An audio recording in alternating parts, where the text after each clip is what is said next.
There is an old adage, one that you might have heard from a grandparent or village wise person, the one that says, you get out what you put in, meaning your efforts are matched to some degree by the results or the output.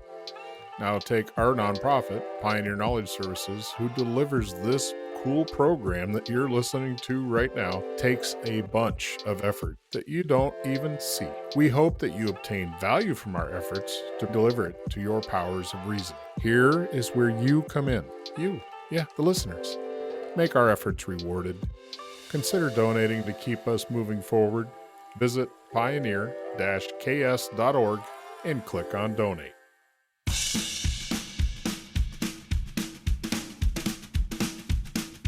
Pioneer Knowledge Services welcomes you to the next Because You Need to Know.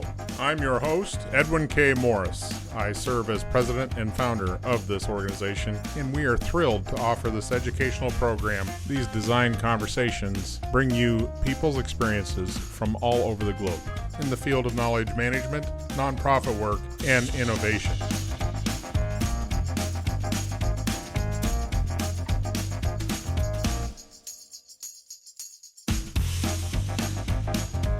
Hello, everyone. I'm Art Murray, and I live way out here in the Blue Ridge in a nice, quiet place. Matter of fact, we're on a dirt road, and I have to walk half a mile just to get to my mailbox. So that ought to give you an idea.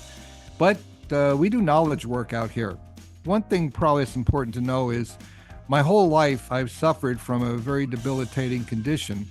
It's called obsessive compulsive learning disorder. Is the uncontrollable urge to know everything there is to know about everything. So that condition, which I've had all my life, led me into, by various twists and turns, into the artificial intelligence lab in the early 1980s, which just newly opened up at George Washington University. And I was given the opportunity to enter the doctoral program in that artificial intelligence lab. And as you know, artificial intelligence has many flavors, many facets. And I fell into, because of my condition, naturally and quickly gravitated into the sub-branch of AI called knowledge engineering. I hope everybody has some mentor they can point to. For me, the mentor was my doctoral advisor, Dr. Barry Silverman. In my master's program at George Washington, I actually majored in environmental and energy management. And he was the head of the environmental management and energy management program at George Washington. And he said, what do you want to do your doctoral research in? And I said, oh, same thing, energy and environmental management. And he said, no, you don't. And he said, artificial intelligence. And none of his students had any idea.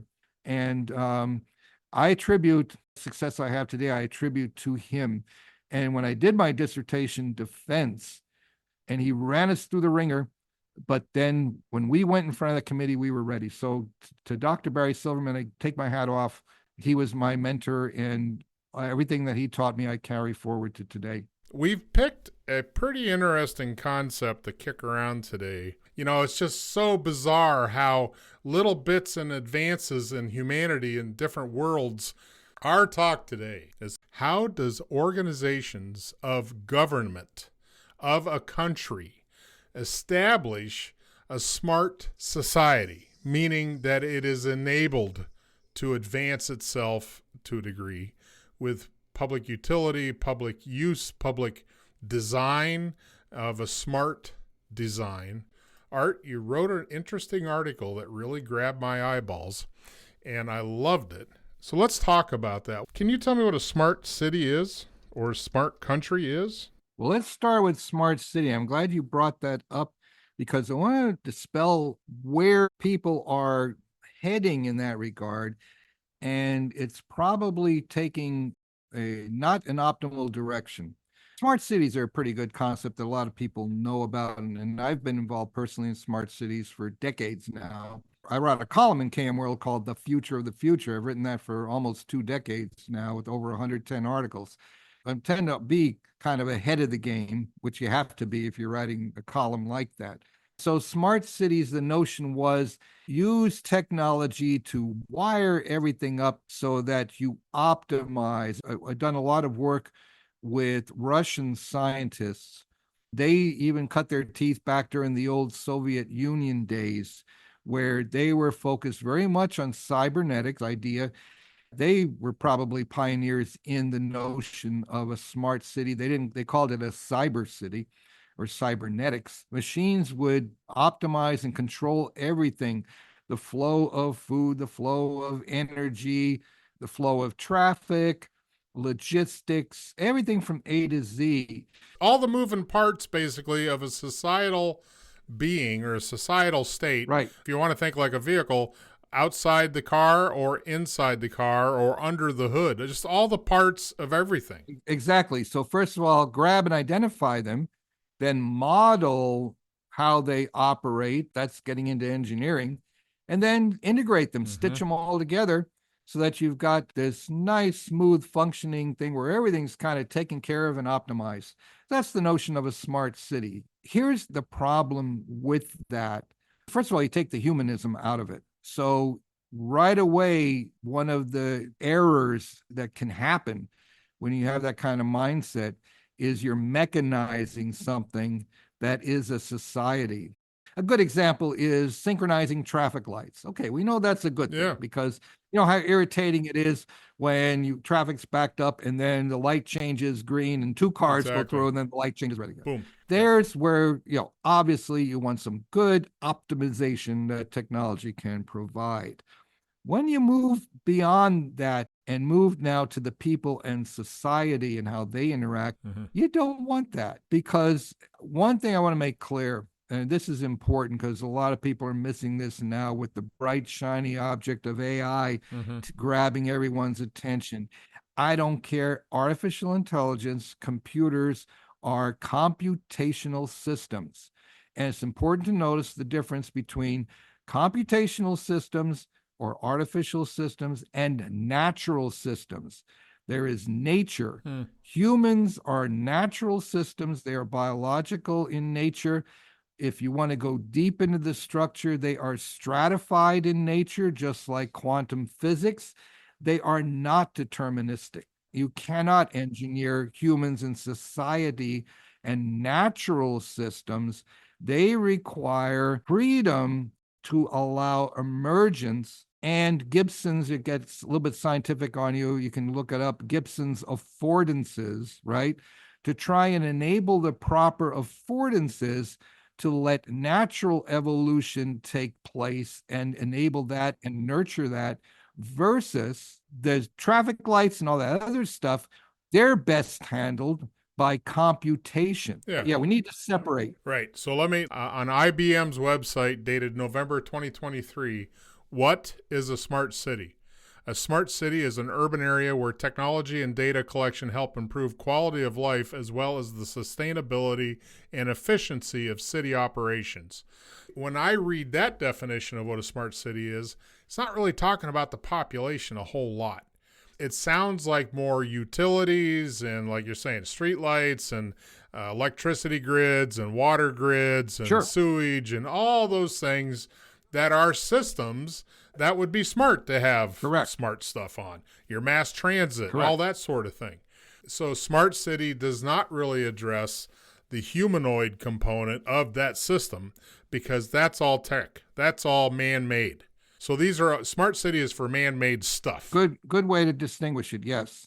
So the human part, that's out of this loop anyway, that's what we're going to talk about today.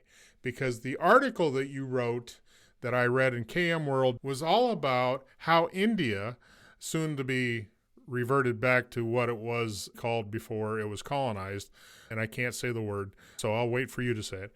But India is really focused on building a progressive society that looks at opportunity in a lot of different ways other than just man-made systems. Right. And the name from the ancient times is Bharat. So that has we don't, in English, don't use the H, the breathalyze. We don't breathalyze a lot of our consonants. So it's Bharat, Bharat. And what does that mean exactly? Yeah, Bharat means knowledge, in search of light and knowledge, Hmm. believe it or not. So that was the name of their country, their part of the world back in the ancient times was called Search of Light and Knowledge. Can you imagine that, having the name for your country? Wow. That's amazing. And a huge body of literature was built during that period and verbally passed down for more than 10,000 years, and only in the last 5,000 years was then put into writing. The trouble there is a lot of those writings, just like any ancient scripture, whether it be Judeo-Christian or the Quran, they all tend to be looked at in today's modern society as mythology. But no, they were writing about deep meaning and deep connections that they observed in nature. Because think about it now, a good side topic. We're talking about now cities, today's world, everything's connected, digitized, right? Go back 20,000 years. Nothing, none of that stuff. Didn't even have pencil and paper. Okay. How the heck did they generate? How did they develop awareness of and their connection to nature? They did. They had to naturally form and develop. Well, I mean, on that level, I would presume that in that aspect, you're born of nature, in nature. You're not Exactly. separate or Yep, separated. exactly. So that was all you had to work with. And you had to use your memory Yeah. because you Right? couldn't even write anything down.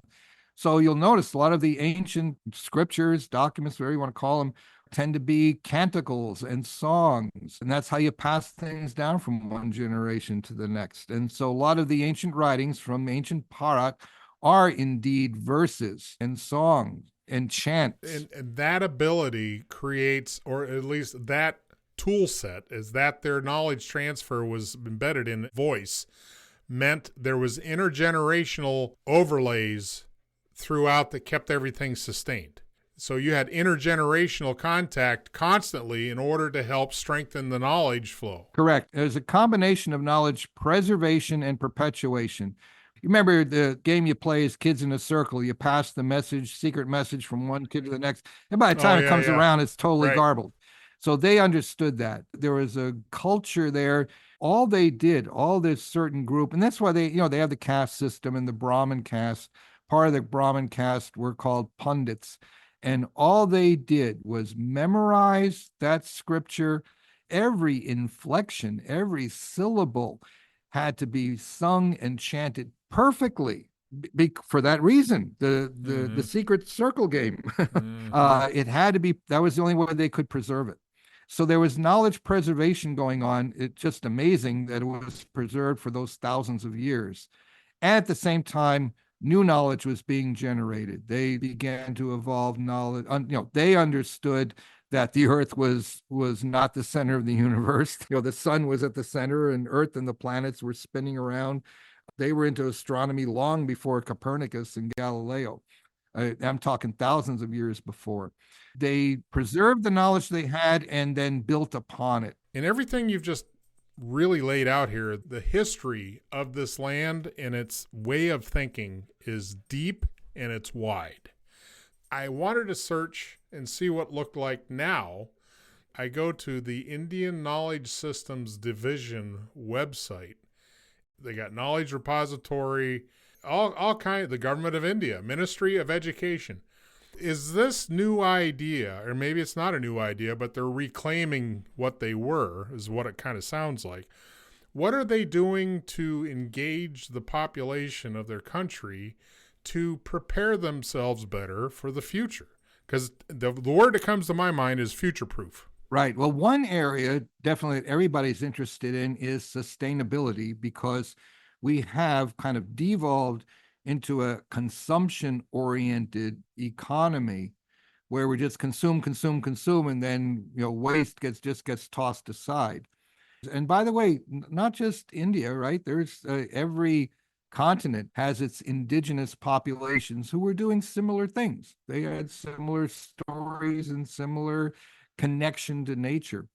Thankfully and very wisely, the current Indian government is saying, let's revisit, reawaken, and go back to our heritage, our ancient heritage, and build upon that, reawaken that, and see how we can apply it to today, because we've probably gone too far in the direction of consumption technology, and we know it's not sustainable. We're going to eventually use up all these resources that we're digging out of the ground and crunching away and then throwing away when we've used them for 5 minutes or to 5 years or whatever. And you see the electric cars that are being trashed already. They're junkyards piled up with old electric vehicles already. And electric vehicles are something new. Part of the driver is simply getting the population to realize, number one, we cannot continue on this current consumption type of course. It's not sustainable economically and environmentally. Number two, let's go back and take a look at what we did before we had all this technology. We got along quite well. Yeah. We've survived for tens of thousands of years, 100,000s of years. And then how can we bring the two together? Now we get back to that smart cities idea. So understand that there's a balance. We need to have a combination of human and technology, human and machine, human knowledge and machine knowledge, Sure. human intelligence and machine intelligence.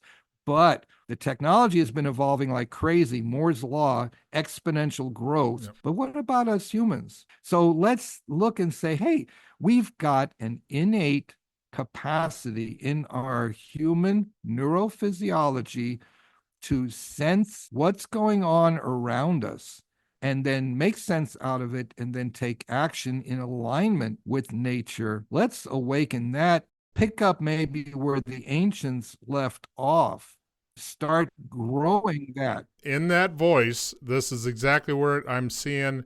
So going back to the Ministry of Education, Government of India, under their vision and objectives, this is what it says from their website. And this is the Indian Knowledge Systems Division. The vision of the Indian Knowledge Systems Division of this organization in the Ministry of Education is to rejuvenate in mainstream Indian knowledge systems for the contemporary world. The objective of the IKS division, the Indian Knowledge Systems Division, is to completely decolonize Indian mind by generating interest in healthy critical reverence for the unbroken knowledge traditions of Bharata for the welfare of the world. Now, that is putting exactly the point on this is very strong for what I just read. They're not saying to keep up with tech trends or digitization or all the things that are usually said about strategies of advancing societies or organizations. They are bringing back everything you just said from what I just read. They are bringing back the importance of the things that existed long before a lot of this stuff, but they want to make it contemporary. They want to update. They want to bring it to the future somehow. Right, because now you get the best of both worlds. Think back in ancient Bharat, they were isolated, just like China was isolated from the world, just like the Aborigines of Australia were, and even in the Americas, right? All isolated, not connected. And that was fine. They evolved and developed and preserved that knowledge.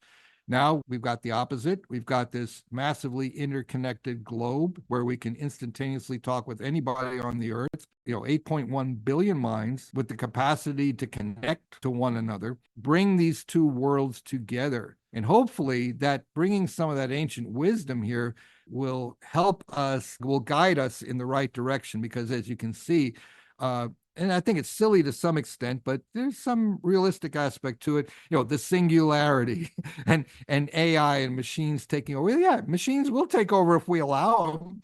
And in many cases, we are. Our education system today, just think the alpha generation, they basically get everything they know by asking ChatGPT. Hey, I've got a question. No, just ask ChatGPT, and there's the answer. Right. So we don't want to go down. Yeah, we don't want to go down that path too far. We sort of step back. But I will say, as an antagonist to this concept, is that the laggards will always lose. The laggards will always lose. Those who are fighting progress, those are fighting, sure, with the emotional response of, people are losing their jobs, or, we've been doing it like this for 300 years. Okay, there's got to be a balance there. But I think getting back to what you talked about with the human being the center, I hear what you're saying, where technology has over advanced us in some degree to extract ourselves out of being human, out of all those things that have been around for 100,000 years of how people communicate and learn and share and develop relationships. Will it just augment? Will all of this technology find a balance? I just saw a piece about a tech company in New York City that had built and was testing, it's not FDA approved yet, for folks that had from the neck down paralysis. They could not use their arms. They could speak, but that was about it. So they put in something in the brain that was a processor to receive thoughts, and then a embedded piece could then communicate, connect them to a device. Now, that bridge that we're going to cross where human and technology combine is going to be the next big step. And they're doing it now. They're testing it. And they talked to the folks that were using it that had no other way they could. So they were showing using like a mobile device. A guy could correspond with people through thought. It was just mind-blowing. So we are not far from a merge point, I think. I think when we get into the wetware where we can upload things and upgrade things, how do you keep the human element in this societal, like the Indian knowledge systems, where they are not promoting one over the other? One thought that came to mind, you have a good example there, and sure, where somebody is incapacitated, and there's certainly a tremendous need for applying technology to help people regain normal livelihoods, right? Even that brain interface that you talked about would be extremely helpful. So yes, augmenting someone's capacity where it is for some reason inhibited, yes, that's an extreme benefit. What we don't want to see happen, though, I believe, is just having everybody get one of these, say, hey, get these brain implants and you can just sit in your couch and think about something, and your robot will bring you your beer and your pretzels. Now, wait a minute. Why are you saying that's bad? What? Why is that bad? Yeah, there you go. Just imagine, just extrapolate that. We're already suffering health. You have type 2 diabetes running rampant and all that sort of stuff because of our lifestyle. Yeah, my point is, just be aware of the boundaries for the proper situation. Of course, leverage technology to the greatest extent, but do not become the technology. Do not become technology. Do not become the Borg.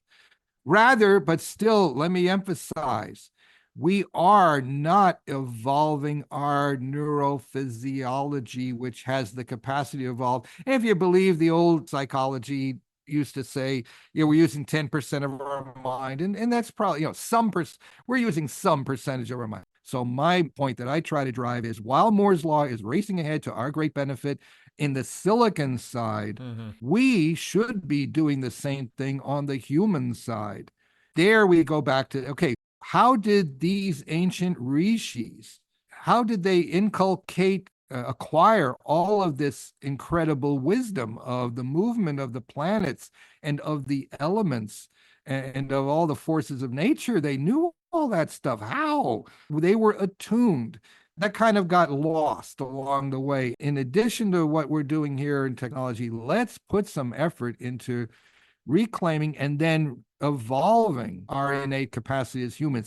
Can you imagine then what kind of world we can create if we do that? Don't you think that most humans in this day and age would not equate the human system as a system? They would say, well, it's just people. There's no system there. It's just people, right? Because they don't have any societal training on what it used to be like 200 years ago. That, not to say that's a general statement, but certain ethnic groups have different human connections than others. Yeah. That is a trait that adds depth and context to a social structure that as a society we do not have. So let's go back to college. All your 101 classes, all your first level classes should how to be human and be in a relationship with the rest of the humans be a class right next to technology course or KM course, or to talk about systems. I would go a step further because, yeah, you're using a keyword there, systems, but here's again where we make the break. When you say systems to most people, you're boinging into the cybernetic world, right? The technical systems or the deterministic kind of systems, the engineered systems, okay? And that's back into the traffic light kind of thing. There's the other system that is the ICAS, intelligent, complex, adaptive system.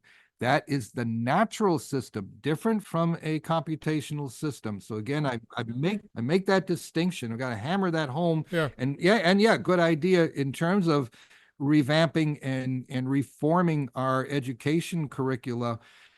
Blend those two. Understand that, hey, there's this natural system, ICAS, an intelligent, complex, adaptive system that behaves in far different ways and has far different characteristics. It has, emergence and other attributes and other behaviors. That is one type of system. Well, And then we have this other deterministic, technological, computational systems on the other side. but I think part of how the human framework got to where systems were subsets, kind of like what we're talking about here, instead of a very inclusive but exclusive system like anybody that's taken any biology courses. You've got nervous system, you've got respiratory system, you've got all these separate tracks that create a human. But we've not taken a look at what does it take to create a society as a human is in a societal level engagement. Oh, Yeah. again, though, here, let me go a little bit deep on you. Please. I'm still harping on natural versus computational. Where our medical, even our medical science has made the error, we've tried to make a static model of the human body. Mhm. Yeah, all these systems you described. So you go to any anatomy book, go through any medical program, it'll be all a static model of the leg bones connected to the thigh bone. I'll say there's one medical field that is counter to what you're saying, and that's osteopathics. Doctor of osteopath is more of a holistic looking at the human. Sure. So and so there's a good example of where going in the right direction versus the static model going into something much more natural. Right. Yes. All right. So the other point, one more point I was going to make. Yep. You really get into neat stuff. The cell itself is an entire city. So if you want to model a smart city, look at the cell, the single human cell, which has, energy coming in, it has an energy transformation, it has waste disposal, it has a little septic system in there, it has, all kinds of. Then you go to tissue, then you go to human tissue, you go to human organs, then you go to the organism, and then you go to the family, then you go to the village, you go to the city, you go to the state, province, you go to the nation. And guess what? You can go all the way out to the edge of the universe. And that's getting a little deep. Mhm. This is what those ancient rishis did. And if you dive into their work, which is now captured and written, you see that was the view that they had of the world. I want to just emphasize that because you're asking a very good question about coming back to societal issues and society. Nature has left clues all over the place for us. We just need to uncover them, rediscover them, and then begin to rediscover how to apply them. And when we do that, we've become very misaligned with nature. Mm-hmm. And we need to go back into alignment with nature. And that's one way to do it. From the innermost to the outermost. And you'll see all the same. From the World Economic... How's that for deep? I'm with you, man. How's that for deep knowledge? I'm telling you. The World Economic Forum from 2017 has an article here called "These are the 10 best countries for skills and education." I'm not going to go on what they used for rating, and it's fairly dated, but number 1 in the world is Norway. Second, Finland. Third, Switzerland. Number 4, United States. And it goes Denmark, Germany, New Zealand, Sweden, Slovenia, and Austria. Now, it's interesting to me, and I wanted to bring this into the discussion because we've talked about attributes of people in countries and governments and societies.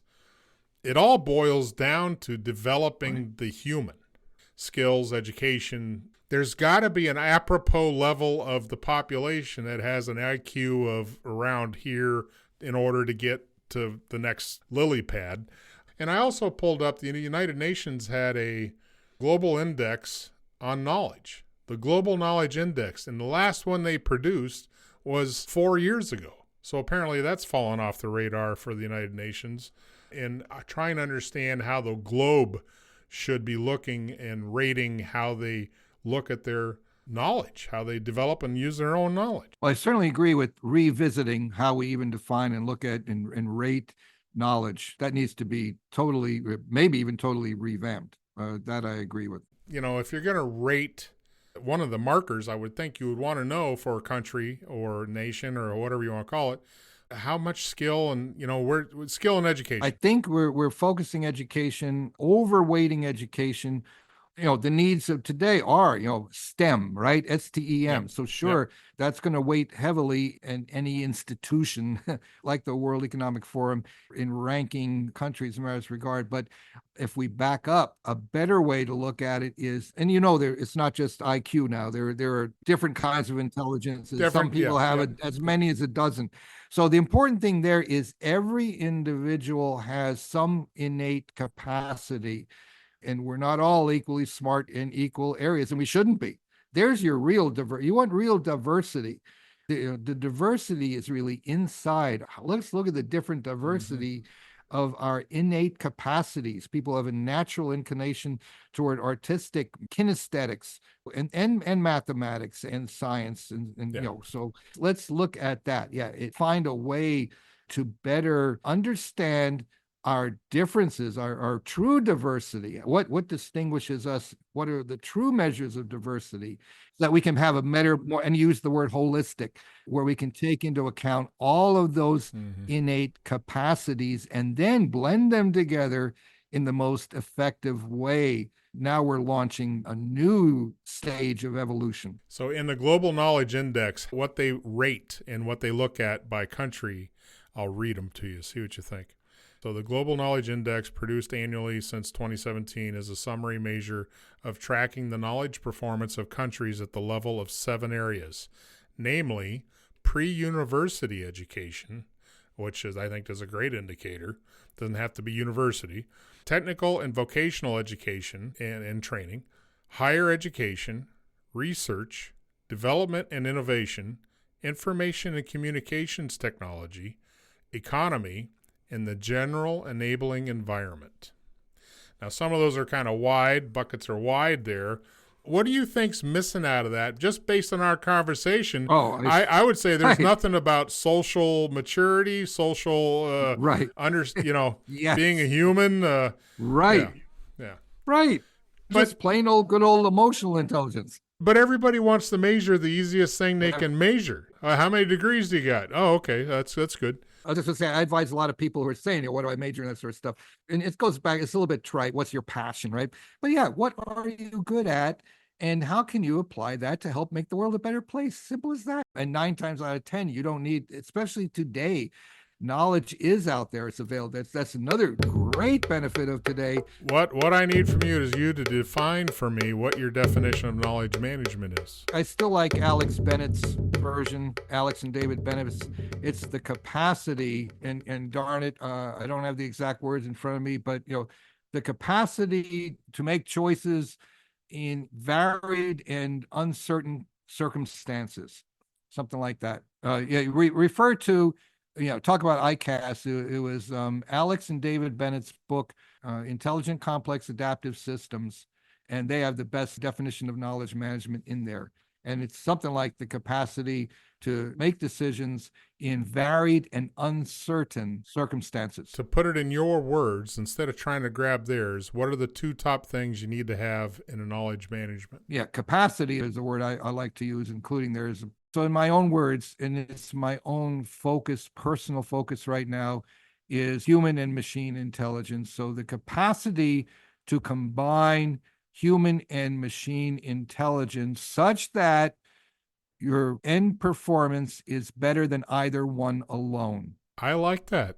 That's very good. You have to participate in the environment you're in. So what you're doing is you're combining data information and systems and wisdom and all that, and you're bringing it with the human element being just as important as the rest of it. That we did actually a study, an internal study, where we took a problem, and the specific problem was the Boeing 737 MAX disasters. And we were able to get the data from that project, the internal emails, because Boeing had to turn them over. And so now that's public information. And what we did, we cut all that documentation and a bunch of other documentation loose on AI systems. And then we did like a double-blind study. Had the AI ingest those documents and other lessons learned documents and best practices, and then gave the same set of documents to a set of human experts without the AI tools, right? And told each one, hey, go, what do you find here? What patterns do you find? What problems did you detect? And what could have been done to prevent these disasters? The humans found things that the machines missed, and the machines found things that the humans missed. So la-di-freaking da. You need both, okay? Yeah. That just lit us on, and that's me. So there you go. My passion probably comes out. That's where I am right now. Yeah. So that brought us to today. What I'm doing now, focusing all of my energy on what is the best way to combine human and machine intelligence so we can do something far greater than either one alone. So it's all going to come down to critical thinking and integration. Yeah, right. Good way to express it. Yes. And critical thinking is something we have to revive that and grow that, because we're losing that in our educational system. And education means, kind of force feeding facts and factoids and take exams and regurgitate what's going to be on the exam. That's not learning. Oh my goodness. We got to get back to learning how to learn. And the critical thinking skill is going to only be developed through defining and reinforcing cognition and comprehension. Yeah. The idea of those skills, it was 50 years ago, where expertise was the best way to go, where you had a narrow band, but it went deep. In probably the last 30 years that I've been experienced, a generalist has just as much gold as a specialist in most organizations, right? I think the combination is all hingent on the human component, as we have pushed and pushed and pushed the human system and how it operates. But building with that, anticipation and practice. And that's the only way you can build critical thinking, is with actual practice. And by the way, use the key word there, anticipation, getting back to that difference between the natural systems and the computational. Natural systems have as an innate attribute, they are anticipatory. There's a body of research on that, which I won't get into, but anticipatory is a key attribute of natural systems. And that is a human innate capacity that, again, we need to reawaken and grow. Sounds like we have a lot of homework to do. Sure. And we have given the listener a boatload of things to write down and go find out more about. I want to thank you, Art, for spending and investing your time in Pioneer Knowledge Services and our podcast. Thank you. It's great to have my brain picked for a change. And we're always picking the brains of the experts. It isn't often that I get my brain picked. So thank you, Edwin, for this experience. Seriously, it's a great experience. I appreciate it. Any last tidbits or things you want to throw in that you forgot you wanted to say? That's another thing a computer won't do. Humans, I mentioned humans are stratified, and that's from quantum physics world. That flash of insight that is purely human, in bed at 2 a.m, boing, that flash of insight. Make sure you have that notepad right next to your bed and write it down when that insight comes, because that is something that's purely human. Sure. That spark. So that's a good note to end on. Humans have that capacity to have that flash of insight. Inspiration is still us. And make sure we recognize it when it comes and make the most of it. Thank you, sir.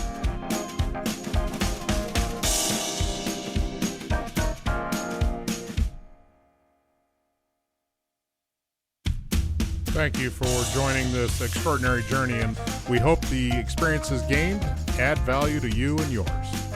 See you next time at Because You Need to Know. If you'd like to contact us, please email byntk@pioneer-ks.org or find us on LinkedIn.